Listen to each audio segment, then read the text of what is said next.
Some of you might take a look at this tie featuring a guy wrapping all of his golf clubs around a tree and say, that's really weird. Why would you get so emotional over a game and destroy stuff that you paid money for? And you're right, it's weird. And it's a weird tie. And yet it feels so perfectly appropriate to wear this particular tie on this particular evening to talk about this particular show. Because above all else, Summerslam 2018 was a freaking weird ass show. Like, so weird, I don't even know if I could properly do it justice. Now, weird doesn't automatically mean trash. Weird does not automatically mean it sucked. Weird can just mean weird. And it was just squirrely, weird, odd, like drunk. Like, this is the type of show you would expect somebody really drunk to put together. I've seen far, far worse SummerSlams, and maybe part of it was that I haven't watched much of the week-to-week stuff over the past couple of months, so I'm feeling a little bit refreshed when it comes to wrestling, a little bit of a rosier perspective, and now I got to go through this review and try to bring everything crashing back down to earth. But nonetheless, let's talk about this weird-ass night. And to me, it started off right at the beginning. Intercontinental Championship match. Seth Rollins, Dolph Ziggler. Last time I remember this match, wasn't it a 30-minute Iron Man match? So this time, instead of stepping up the stipulation, we're emphasizing Buff Donnie Wahlberg. And thank you to Michael Corvin for pointing that out, that he came back and he looked like Buff Donnie Wahlberg. Kind of digging the look for Ambrose just a little bit. He cleaned up, looks like he might have actually showered, and he hit the gym. Godspeed to you. But imagine that, how weird it is that Dolph Ziggler is opening a pay-per-view in 2018. Wait for it, wait for it, wait for it. Fuck Dolph Ziggler! And when it comes to this whole match, it's kind of humming along. It's kind of a solid opener. Then they do this amazing spot off of the top rope. And of course, the crowd is ready to absolutely explode. Seth Rollins has done this magnificent thing. And that's not the end of it. And they go another 5 minutes just to get back to the same damn result, where Ambrose doesn't turn heel and Seth Rollins win as he needed to and become the new Intercontinental Champion. It's just one of those weird things to me about wrestling nowadays that frustrates the hell out of me. If you don't need to go an additional 5 minutes, if you don't need to do a bunch of additional damn spots, then don't. Sometimes just call it over when it's appropriate. And this match went a couple of minutes too long for my liking. Speaking of weird, the SmackDown Tag Team Championship. Somehow, someone, Vince McMahon, thinks the Bludgeon Brothers and their stupid foam mallets are worth a shit and worthy of being tag team champions. Do you really remember much of anything that happened in this damn match? Really, honestly, do you? The answer is no. Just weird. The Bludgeon Brothers. If that doesn't sound like a lower mid-card 1980s tag team name, then I don't know what the hell does. The SmackDown Women's Championship. It's not weird that Charlotte won, of course, because of course she won because she's freaking Charlotte. I think the whole thing that was weird here was that Becky finally lashed out and went under her big face turn. And that's right, I said it, her face turn. She kicked the shit out of Charlotte. That makes her a baby face in my eyes, and I'm not the only one. The crowd there at the Barclays Center knew it. They understood it. And the only thing that would make this less weird is if you followed suit and had Charlotte turn as well and executed this type of double turn, which is what feels like it is called for here. I don't really remember much about the match, but I was absolutely down with Becky Lynch kicking the shit out of Charlotte. It's the most interested I've been in something Becky Lynch has done in a long, long time, if ever, and it felt so good to watch Charlotte get the hell kicked out of her. The U.S. title match. By the time we got to that match in the show, you forgot that it was even coming up. It's reason number 69 of many that you know these WWE pay-per-views are just way too damn long. You forget all about it, and the fans apparently there forgot to care. You got golf claps for Jeff Hardy. Golf claps for Jeff Hardy. And no fucks given at all for Nakamura. And then after this match, which just felt like a complete and total cluster of a waste of time, as Hardy is laid sprawled out on the map, man, here comes Randy Orton. And you're like, Jeff, don't do it. Don't shake his hand. Don't do it. Orton comes out and then walks back up the ramp and does nothing. Just weird, man. And even the WWE Championship match between Samoa Joe and AJ Styles, which I liked it quite a bit. Doesn't necessarily measure up to some of the TNA battles over the years, but hey, I'll take it in 2018. That's cool. It's just the whole time, it kind of felt like, and this is just weird because we're involving like a family type of angle with AJ Styles, but the whole time, it just felt like it had a Claire Lynch vibe to it. Or an Eddie Guerrero, Rey Mysterio, Dominic type of vibe to it. Not a good vibe. Match good. Stipulation, or not so much stipulation, but the storyline hook, maybe not needed here. That said, though, it was weird yet also kind of awesome to see AJ Styles do what a lot of people would do in this situation, go completely batshit when somebody's talking shit to his wife, his kids, his fucking family. That made sense to me. So yes, of course, leave it to WWE to get Samoa Joe and AJ Styles on a Big Four pay-per-view and have the babyface champion get disqualified because the heel's talking trash about his freaking family. I was kind of okay with it, I gotta be honest. There are much worse things on this show, believe me. One thing that wasn't weird, one thing that brought me some sense of normalcy to this entire night was The Miz versus Daniel Bryan. Now, this to me was my main event for SummerSlam. This to me was the match I cared about the most. This was the match I was the most interested in. This is the match I wanted to see. This is the match that had the most story to it. I didn't need to watch over the past few weeks to see how they progressed the story because it didn't matter. The story tells itself on a variety of different levels. And I know that for me, while I would have sure loved to have seen this been held off for WrestleMania, I was perfectly fine with this match happening here. Better for it to happen at a Big Four pay-per-view than not at all and be thrown away at freaking meaningless shows. As for the match itself, I personally enjoyed it tremendously. Lots of storytelling, lots of the chemistry in the ring between the two that you've seen before in years past, to me personally was on display here again. And even the way the whole finish went down, with him revolving around, punching Daniel Bryan in the face, and Miz allegedly getting something from Maurice, allegedly, and hitting Daniel Bryan in the face. 1, 2, 3, Bob's your uncle. The Miz is awesome.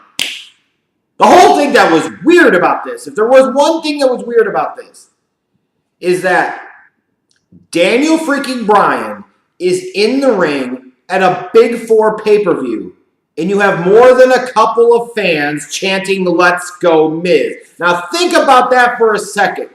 This would be equivalent to Gargano versus Ciampa at a TakeOver show. And as much as those NXT fans love Gargano, Johnny Wrestling, imagine if you had a sizable segment of the audience, even if not the majority, just a segment of the audience chanting for freaking Tommaso Ciampa. Could you imagine that? That is, to me, the closest equivalency that I can make here. And it speaks to The Miz and the respect that he's earned. It speaks to The Miz and how he truly is the mid-card MVP at WWE. It speaks to the fact that he's a star, no matter how much any of you in the comment section are going to crap on that concept, notion, or idea. No, he's not a freaking megastar, but who the hell is in today's wrestling business anyways? He is a star, though. And if you could get the crowd, when you're supposed to be the heel, after all these years of waiting for this and all the history that's involved, even to get some of them to chant for you instead of Daniel freaking Bryan, it was a bizarre night. Really bizarre. Just like the decision when you have shows go 4+ hours, you put all these matches on there. It's not a surprise to see maybe one of them end up really quickly. Maybe even two of them potentially, if spaced out well, be squash matches. But this company had three of them basically on the same damn show. First, you had Braun Strowman squash Kevin Owens. Like, why even have the match? Like, seriously, why even have the match? Then you have Finny the Twink smash Constable Cornhole. Like, why in the fuck is Finn Balor wearing the demon paint for this freaking match? There was nothing about this match. There was nothing about this story. There was nothing about this feud. There's nothing, frankly, about Finn Balor's current position on the card that in any way, shape, or form felt like it was necessary for him to wear the demon paint. And again, the guy has two things going for him. The demon paint at big shows and his entrance. And ironically enough, they all tie in together as one. So once that's over, it's over for me. And frankly, more and more, it's over for more of you. And you're realizing the guy is kind of boring as bricks once you get past some of the kind of fluff at the very beginning of the thing. You might as well just given us an extended Finn Balor entrance for no particular reason or purpose because why not? Would have been better than this. Although I will say it was appropriately placed on the show to give everybody a nice poop, piss, shit break. You know, maybe go smoke, maybe go take dogs out. But then you have to be a squash match. You can't give us a break that late in the night. Give us a few minutes, please. And then the weirdest thing. Not that Ronda Rousey squashed Alexa Bliss and became the new Raw Women's Champion. I think a lot of us could see that coming, especially if there wasn't going to be some type of interference. And frankly, if you're going to have Rousey beat Alexa Bliss, it needed to be a squash. And while it technically went, I think, like 4 minutes, for all intents and purposes, it's a one-sided dominant squash, and everybody knows that. You have Natalya come out, and granted, wearing her dad's jacket for SummerSlam 1990, cool touch. But you also have the Bellas just randomly show up because we're going to start hyping up Evolution now. Praise God of the all-women's pay-per-view named after his faction. That's the miracle and the majesty and the magnificence of everything on the Hunter, the Hearst, and the Helmsley, you sons of bitching blasphemers that don't believe. But you bring the Bellas and make this big deal about them being there, and then nothing happens. Natalya's there and nothing happens. You just have the match, and then they celebrate afterwards. Like, what the actual F is that? But more so, what the actual F was up with that alien-looking predator shit eyeshadow job that Ronda Rousey had going on? What the hell? Like, you're supposed to be looking at her as a big-time badass bitch.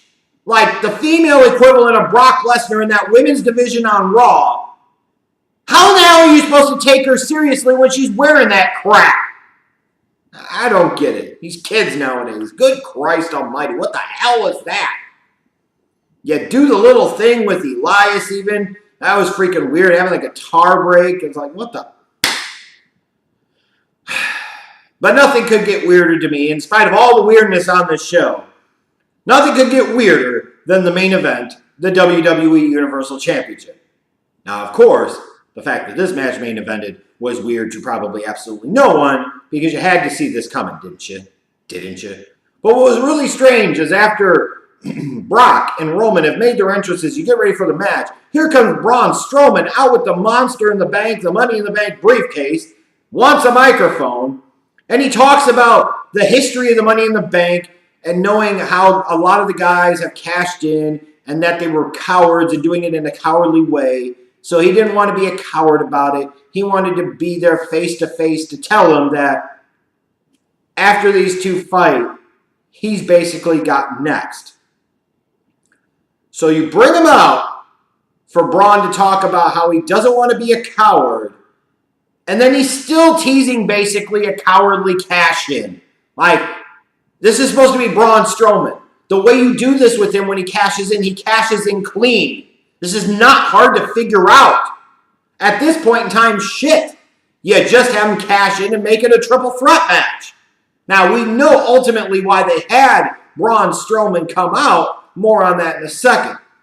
But initially, once the match actually did get started off, you teasing Brock, being distracted by Braun, and all of a sudden Roman's getting in his licks, and you're thinking this is going to be yet another freaking squash match. Like, what the hell's going on here? But then it slows down for a little bit, and it's still only, I think, like 6 or 7 damn minutes, so it wasn't particularly long. It was for what Brock Lesnar would think of now in 2018, a Broadway for him. 6 or 7 minutes. Woo! Got to go back on the farm and get ready to fight in UFC against Cormier, I guess. But they finally went with Roman. And even then, it was still cowardly. Even then, they made sure to present it in a way that the only way Brock Lesnar lost, after all of this time of being a lame-ass absentee champion, was not because Roman Reigns finally got the one-up on him, not because Roman Reigns was just the better man on that given night, but because Brock was preoccupied with Braun Strowman and eventually went out there and yoked dude up. And then Roman basically caught him napping. And when the whole last spear went down and the chair goes out of Lesnar's hands and hits the rope and comes back and slides straight across Brock's face, it felt like that was the perfect, appropriate, fitting ending to this show, as weird as it was, for that to happen. It was the perfect and appropriate ending for Brock's Universal title reign. It's the perfect, appropriate way to encapsulate how the WWE were so freaking cowardly when it came to Roman Reigns. You either do it or you don't. Either go all the way in and cream pie the crap, or you don't do it at all. The WWE for months has been hedging their bets and kind of going but not going, not pulling the trigger. And you make Roman look kind of pathetic here. Like, it's bad enough you're trying to sit there and evoke sympathy for a dude when you should be building him up as a freaking badass. Nobody wants to feel sorry for the dude, so then go in a different direction. So it's so weird that they wanted to go down this path of making him a sympathetic type of figure. Ding dong, dumb dicks, not gonna fucking work. The bluest of blue fucks were you thinking? But to top it all off, as weird as this freaking night was, whereas you start this match and fans, of course, are chanting, both of you suck, you both suck. They're playing with beach balls and they're doing all this other crap. You think the WWE largely only put Braun Strowman out there to prevent people from leaving, to get people interested in the match, to tease something that for all intents and purposes we should have known right from the jump wasn't going to fucking happen. After all of that, the fans hated Brock Lesnar's title reign so much, and hated Brock Lesnar at this point so damn much, that Roman actually got a bit of a babyface pop when he finally pinned Brock and won the damn championship. Bizarro world. Now, usually WWE likes to use that term to describe to fans when they don't go along with the program. But Roman Reigns got a bit of a babyface pop for beating Brock Lesnar after how many damn tries of not being able to do it. Sure, it felt kind of stupid and cheap and fell completely flat in my humble, not so humble opinion. But when all was said and done, at the end of this weird-ass show, this weird-ass night, Roman Reigns beat Brock Lesnar in the middle of the ring for the Universal Championship. No chair across the face Brock Lesnar could stop Roman. And he got a damn babyface pop. What a weird-ass night. You feel free.